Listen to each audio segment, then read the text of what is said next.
নমস্কার বন্ধুরা, কর পরিবারের আরও একটি মিনি ব্লগে আপনাদের অনেক স্বাগত। আমি আজকে বানাবো আমার সোনা বাবার জন্য রাগি ফুডস সেরেলাক। এটা খুব হেলদি একটা খাবার, আর এটা বানানোর জন্য আমি একটা নাশপাতি নিয়েছি।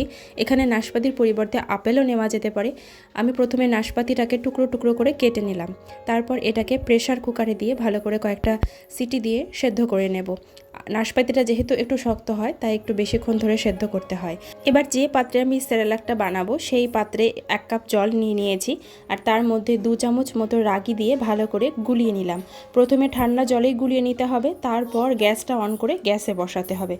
এরপর ভালো করে নেড়ে নেড়ে এই রাগিটা রান্না করে নিতে হবে। এটা একদমই নাড়া বন্ধ করা যাবে না, তাহলে তলায় লেগে যাবে এবং দলা পাকিয়ে যাবে, তখন আর এটা ভালো হবে না। এদিকে আমার নাশপাতিটাও সেদ্ধ করা হয়ে গেছে। নাশপাতিটা ছাকনার সাহায্যে ছেঁকে নিয়েছি। এর মধ্যে দিয়ে দেব 1 চামচ মতো ড্রাই ফ্রুটস গুঁড়ো। এই হয়ে গেল তৈরি রাগি ফুডস সেরেলাক। কেমন লাগলো অবশ্যই কমেন্ট করে জানাবেন।